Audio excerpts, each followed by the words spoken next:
March 1939. Europe stands on the precipice of catastrophe. In Berlin, Nazi propaganda machines broadcast messages of supremacy while Wehrmacht divisions rehearse their blitzkrieg tactics. In London, government officials understand a terrifying truth. The next war will not be won solely on battlefields, but in the silent chambers where enemy secrets are decoded. At the heart of Britain's most desperate gamble stands Bletchley Park, a Victorian mansion in Buckinghamshire that will become the epicenter of an invisible war. Here, mathematical genius will clash against German engineering in a battle few will ever know existed. The weapon, the Enigma machine, a cipher device so complex that its creators believed it unbreakable. 3 rotating wheels, each with 26 positions, generating over 17,000 possible combinations for every single letter typed. German commanders send orders through radio waves, confident their secrets remain impenetrable. But Britain has a secret weapon the Nazis never anticipated, brilliant minds society chose to overlook. Dilly Knox enters Bletchley Park with the weight of experience etched into his features. A veteran codebreaker from the Great War, he had deciphered enemy communications when most people believed such feats impossible. Now, facing a technological nightmare far beyond anything he encountered decades earlier, Knox makes an unconventional decision that will alter the course of history. He recruits women, not just any women, linguists who could hear patterns in chaos, mathematicians who saw numbers as living puzzles, chess champions who thought 12 moves ahead. In an era when female intellect was systematically dismissed, when women were barred from most universities and professional positions, Knox sees what others refuse to acknowledge. Genius has no gender. Joan Clarke receives her summons while working as a clerk. A Cambridge mathematics graduate forced into secretarial work because society offered her no alternatives. The letter is cryptic, mentioning only work of national importance and absolute secrecy. She accepts without hesitation, unaware she's stepping into a battle that will save hundreds of thousands of lives. Mavis Beatty, a 19-year-old German literature student, finds herself similarly recruited. Her professor noticed something extraordinary, an almost supernatural ability to detect linguistic patterns, to sense when words concealed deeper meanings. Knox recognizes her gift immediately upon their first meeting. The mansion fills with an unlikely army. Young women arrive carrying suitcases and uncertainty, walking past armed guards into a world of secrecy and shadows. They sign documents swearing absolute silence, not to husbands, not to parents, not even to each other outside designated areas. The penalty for disclosure isn't merely dismissal, it's treason. Inside the wooden huts scattered across Bletchley's grounds, intercepted German messages pile up like fallen leaves.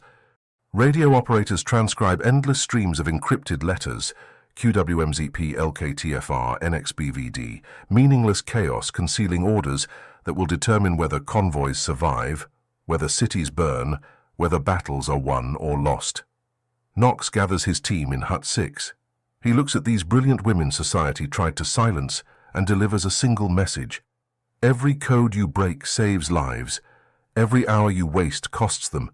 The enemy believes women incapable of this work. Let us prove them catastrophically wrong. Outside, war clouds gather. Inside Bletchley Park, an intellectual revolution begins. The Enigma machine waits, its rotors spinning their deadly secrets. But it has never encountered minds like these, minds that refuse to accept the impossible. The Germans had no idea what was coming.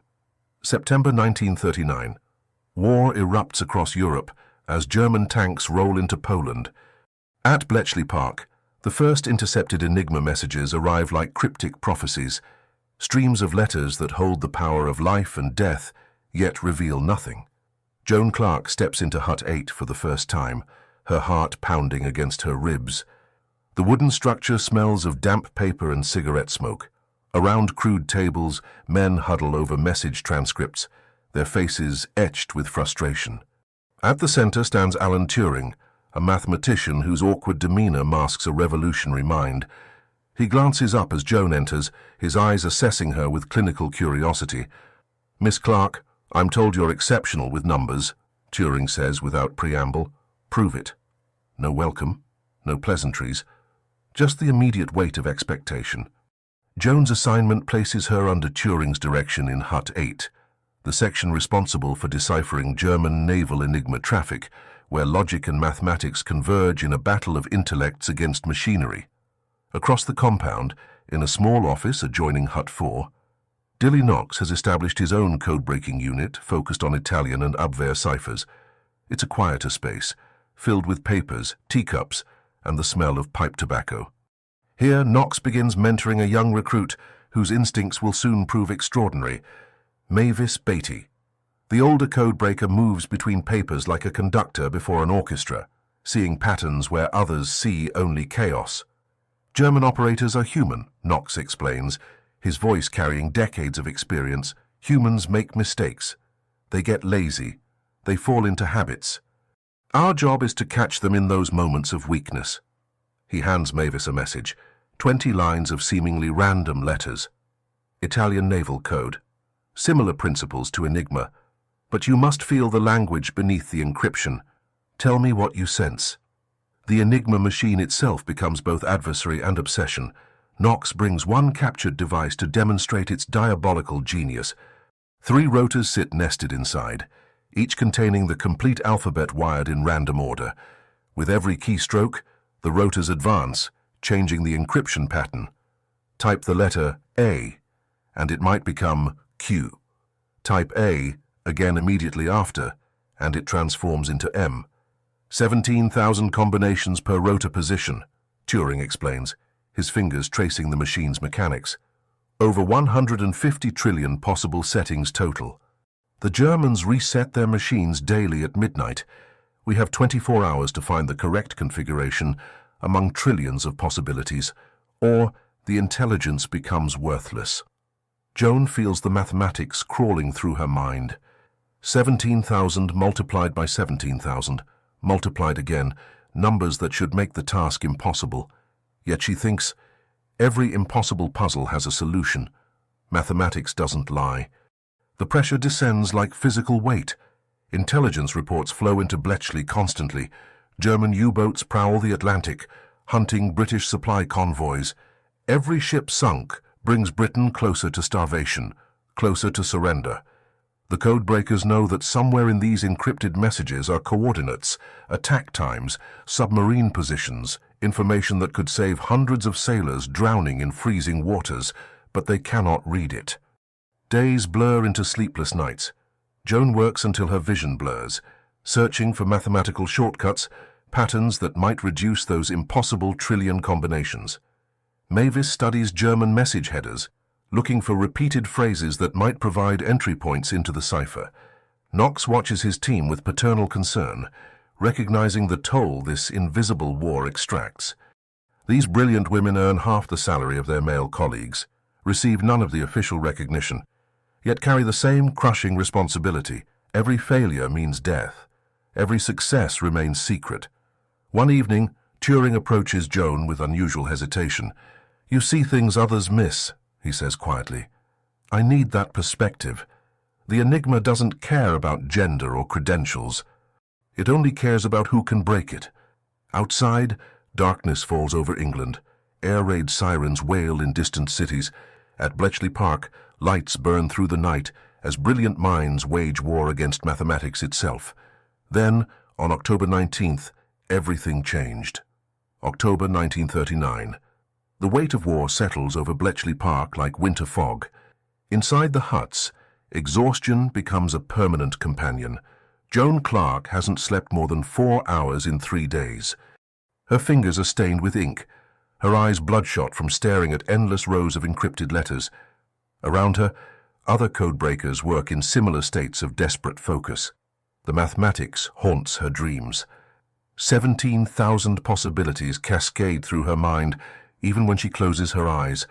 She begins seeing patterns in everything: the spacing of fence posts outside her window, the rhythm of footsteps in hallways, the distribution of letters in intercepted messages.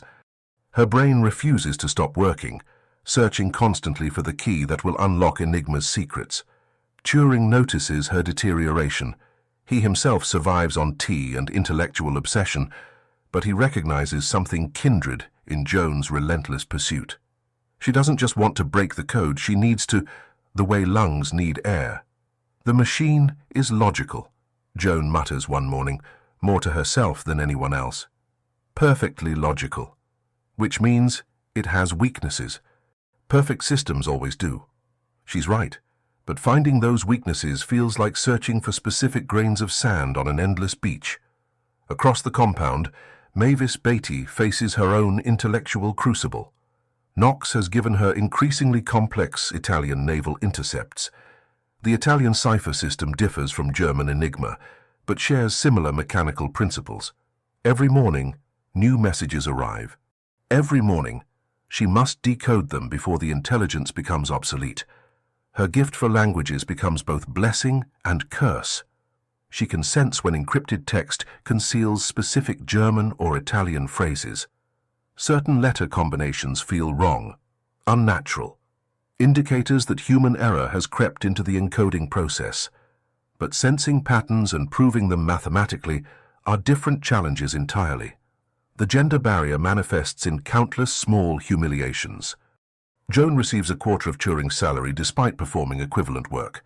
When she proposes mathematical innovations, male colleagues often dismiss them until Turing validates her logic. During meetings, senior officials address questions to men standing beside her, assuming women couldn't possibly understand the technical discussions. Knox fights these indignities with quiet ferocity. He ensures his female codebreakers receive credit for their breakthroughs, at least within Bletchley's classified walls. He argues with administrators about salaries, about working conditions, about respect. Most battles he loses, but his protection matters. It creates a space where brilliance can flourish regardless of gender. The human cost of their work becomes impossible to ignore. Intelligence reports describe convoy after convoy sunk by U-boats in the North Atlantic. Hundreds of sailors die in freezing waters, screaming for help that never arrives. The codebreakers know that somewhere in their stacks of undeciphered messages are the coordinates of those attacks, transmitted hours before the torpedoes launched. They could have prevented those deaths. If only they were faster, if only they were smarter, if only the mathematics cooperated. Joan stops eating regularly. Food feels irrelevant when men are drowning. Mavis develops chronic headaches from 16-hour work sessions in poorly lit rooms. Other women collapse at their desks, carried out by colleagues who return minutes later to continue the work. Knox watches his team consuming themselves and feels a mentor's helpless rage. These brilliant young women are burning out like matches struck too long. But what choice exists? Every day they rest, people die. Late one November evening, Joan discovers something extraordinary. Say the pattern in German message headers, 3 letters that repeat with suspicious frequency. Not random, never random. She calls Turing over, her hands trembling with exhaustion and excitement. "I think I found a way in," she whispers. Outside, the first snow of winter begins to fall. March 1941. Mavis Beatty stares at an Italian naval message that arrived at dawn. Her eyes trace the encrypted letters with intensity that borders on obsession. For weeks, she's been studying Italian cipher patterns, learning to recognize the linguistic fingerprints hidden beneath mechanical encryption. Something about this message feels different, important. Knox stands behind her, silent but attentive. He's learned to trust her instincts, that inexplicable sense when a message contains more than routine communications. Mavis works through the decryption methodically, testing hypotheses, eliminating impossibilities, following threads of logic only she can see. Hours pass. The message gradually reveals itself. Her breath catches. The decrypted text describes Italian fleet movements in the Mediterranean, specific coordinates, departure times, naval formations. Admiral Angelo Iachino is moving his battleships toward Greek waters. The message provides details so precise that British forces could plan an ambush with near-perfect accuracy. "Dilly," Mavis says quietly, her voice barely controlled. "This is it. Complete operational intelligence." Knox reads over her shoulder, his experienced eyes immediately grasping the magnitude. He moves quickly, carrying the decrypted message directly to military intelligence. Within hours, The information reaches Admiral Andrew Cunningham, commander of the British Mediterranean Fleet. Cunningham acts with decisive speed. He positions his warships along the Italian fleet's projected route near Cape Matapan, off southern Greece. British ships wait in darkness, holding radio silence, invisible to Italian reconnaissance. March 28, 1941. Night falls over the Mediterranean. Italian battleships sail confidently through waters they believe are safe. Their commanders have no idea they're steaming directly into a trap designed by a 19-year-old woman sitting in a wooden hut hundreds of miles away. British ships open fire at point-blank range. Searchlights suddenly illuminate Italian vessels, catching them completely exposed. Guns roar through darkness. The surprise is total, devastating, unsurvivable. 3 Italian heavy cruisers sink within hours. 2 destroyers follow them to the seabed. Over 2,000 Italian sailors die in explosions and drowning. The Italian Navy suffers its worst defeat of the war, crippled by an ambush they never saw coming. At Bletchley Park, news of the victory arrives with bureaucratic brevity. A simple notice: naval engagement successful, enemy losses severe. Mavis sits motionless when she learns the results. Her hands, which wrote the decryption that enabled the ambush, tremble slightly. She saved British lives, hundreds of sailors who would have died if Italian ships had reached their targets. She helped shift naval power in the Mediterranean decisively toward the Allies. But she also killed 2,000 men with families, with children waiting for fathers who would never return. Men who died because she was brilliant enough to read their secrets. Knox finds her sitting alone that evening, staring at nothing. He sits beside her, understanding the complex weight she carries. "The triumph no one will ever know," he says softly, echoing his own philosophy.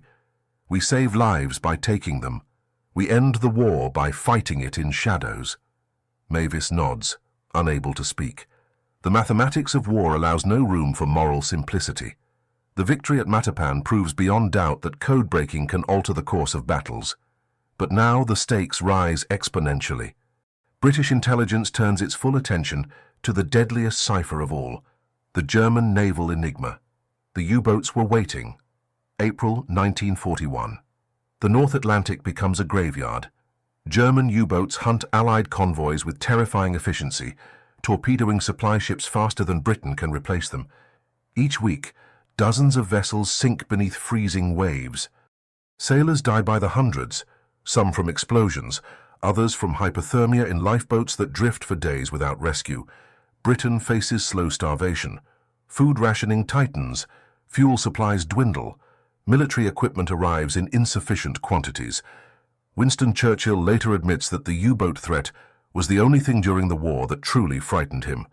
Inside Hut 8, Joan Clarke and Alan Turing wage their own desperate campaign against an enemy they cannot see. The German naval Enigma proves far more complex than other variants. It uses 4 rotors instead of 3, multiplying the possible combinations into astronomical numbers. Worse, U-boat commanders change their cipher settings with paranoid frequency. Sometimes mid-mission, Turing's mind works at inhuman speeds, developing theoretical frameworks for breaking the cipher. But theory requires practical application, and Joan provides the bridge between abstract mathematics and functional solutions. They work side by side for 16 hours daily, their collaboration so seamless that ideas flow between them without need for complete sentences. The Germans will make mistakes, Joan insists during one late-night session. They're disciplined, but human. Tired operators will repeat patterns. Lazy ones will choose predictable settings. She's right. German radio operators, despite strict protocols, occasionally take shortcuts. Some begin messages with predictable phrases, weather reports using standard formats, status updates following routine templates.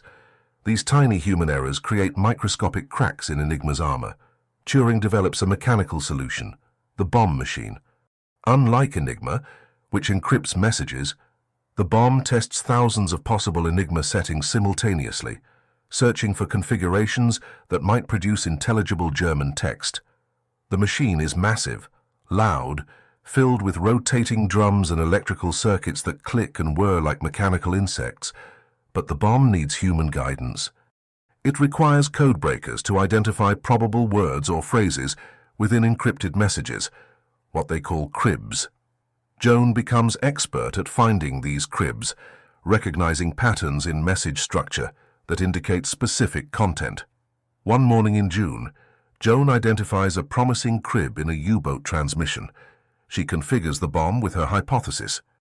The machine runs for 3 hours, testing configuration after configuration, rejecting impossibilities, narrowing possibilities. Then it stops. A light blinks. A potential solution. Joan's hands shake as she manually tests the configuration against the encrypted message. Letters transform into German words. Words form coherent sentences.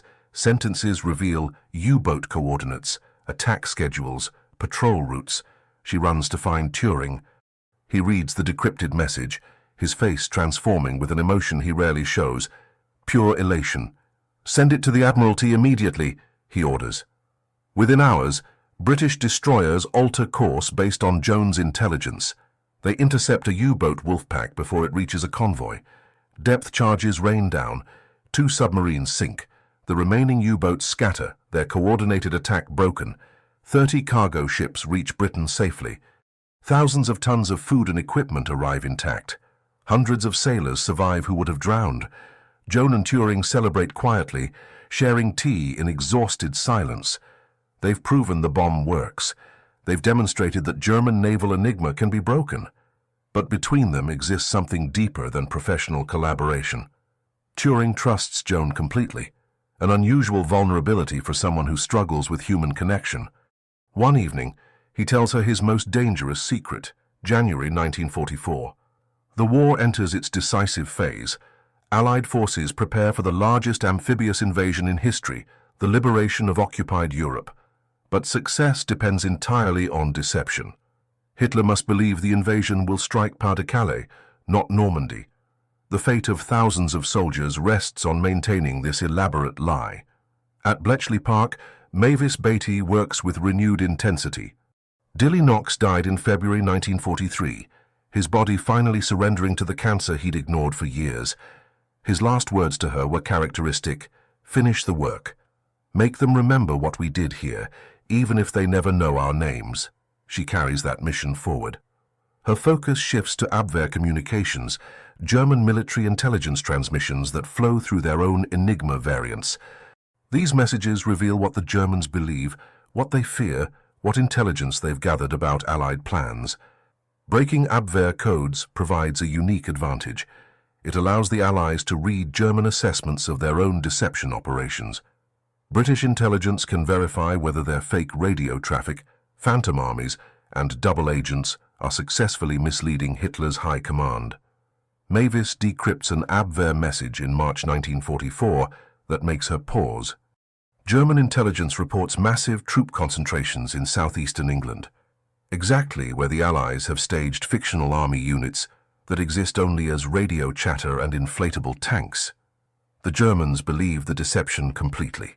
She brings the decryption to her superiors with barely contained excitement.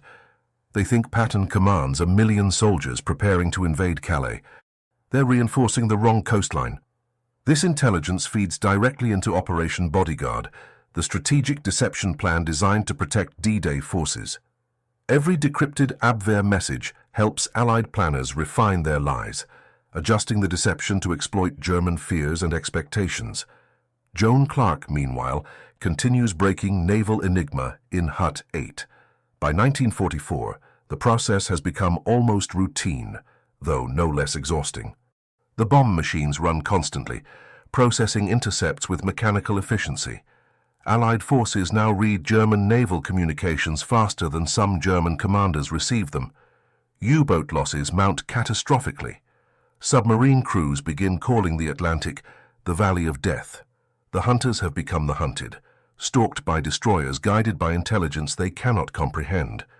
By spring 1944, German Naval Command restricts U-boat operations, effectively conceding defeat in the Battle of the Atlantic, June 5, 1944. The night before D-Day. At Bletchley Park, the codebreakers work through darkness, monitoring German communications for any sign that the deception has failed, that Hitler has discovered the true invasion target. The intercepts reveal confusion, uncertainty, divided opinions within German command. Some generals suspect Normandy. Others insist Calais remains the primary objective. Hitler himself wavers, paralyzed by contradictory intelligence reports that have been carefully crafted in British offices and confirmed by decrypted Abwehr messages. The deception holds. German panzer divisions remain positioned near Calais, waiting to repel an invasion that will never come. Dawn breaks on June 6th. Allied forces storm Normandy beaches, while German reinforcements sit motionless 80 miles away, still convinced the real invasion hasn't begun. Mavis Beatty reads the panicked German communications as they flow through Bletchley. Urgent requests for orders, desperate pleas for reinforcements, confusion spiraling into chaos. The invisible war has been won. Mines defeated tanks before battles even began, but victory carries a price few understand. August 1945. The war ends not with celebration at Bletchley Park, but with bureaucratic efficiency. Orders arrive instructing all personnel to destroy documents, dismantle equipment, and prepare for immediate disbandment. The bomb machines, those revolutionary devices that changed warfare, are broken apart, their components scattered or melted down. Joan Clarke and Mavis Beatty gather with other codebreakers for a final briefing. A government official reads from prepared text, his voice flat and administrative. You are hereby reminded that everything you witnessed, everything you accomplished, remains classified under the Official Secrets Act. You may not discuss your work with anyone, family, friends, future employers. Violation constitutes treason. No medals, no public recognition, no acknowledgement that they altered the course of human history. The women sign new secrecy oaths, more restrictive than the originals.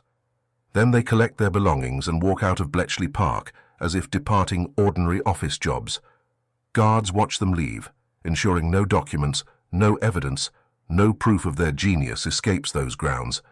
Joan returns to civilian life carrying mathematics that could revolutionize computing, cryptography, and information theory, knowledge she cannot share. She continues working in code-related fields, but her contributions remain anonymous, buried under layers of classification. Colleagues never understand why this quiet woman possesses such extraordinary insight into problems they consider novel. She cannot tell them she solved similar challenges years earlier under conditions of desperate urgency.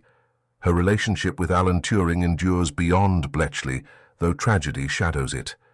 Turing faces prosecution in 1952 for homosexuality, then still criminalized in Britain.